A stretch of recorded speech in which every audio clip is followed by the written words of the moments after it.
everyone, welcome to another Rick's Picks. Today I'm going to be doing my review of the Star Wars Black Series figure, the Imperial Royal Guard. So what I'm going to do is I'm going to take a look at him in packaging, then I'm going to take a look at the figure and his accessories, and then I'm going to give you my thoughts on him. And just remember, if you do like this video, go ahead and hit that thumbs up, share, and subscribe. They're small clicks for you, but it'll really help this channel grow. So without any further ado, let's get to the review. So here he is in packaging. I love the packaging for him. Obviously, it's the retro card Return of Jedi packaging, which is nice. So they even put the Kenner logo here. You have his name, Return of Jedi, 40 years of Return of the Jedi. Your choking hazards, age restrictions. Spin around this way. Okay.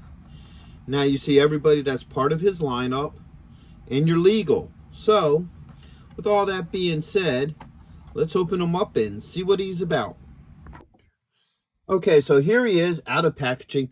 I love the look to him. I always liked these guys. I just thought they looked really cool. Even though they really didn't do a whole lot in the movie, I still thought these were a cool looking character. I love the factor that they use cloth for his cape instead of a plastic. So let's give him the rotation. All right. Like I said, really captures the look from the movie.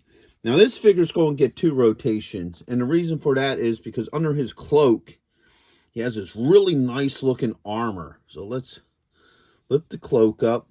Now, the armor design is from the book series, later adapted to comic book series called The Crimson Empire. So let's give him a rotation. So that's where this armor design came from, and it's really cool looking. I love this design. All right. So why we got him like this, let's go through some of his points of articulation. So you got a shoulder joint, an elbow joint, and a wrist joint. All right. Put the arms up. You do have a joint right here underneath the ribs, and then you also have a joint underneath right at the belt line. It's really tight. It doesn't really want to move much, but it is there. You have a thigh joint with a swivel. Okay, you got a knee joint, and you also have an ankle joint. All right. So put the arms down, put his cloak back in place. So he comes with also a couple items as well. So he comes with his force pike. Now these things were designed to have like a vibro blade on top, so they can be used either to stun or to kill opponents. All right, and last but not least, he has his blaster, which is pretty much the same blaster as the biker scouts. So let's see how well these weapons work for him.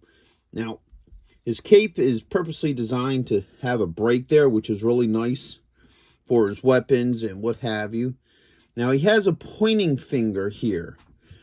I don't know how much I like that, because it might not work well with his, pike.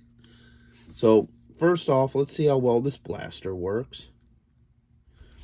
All right.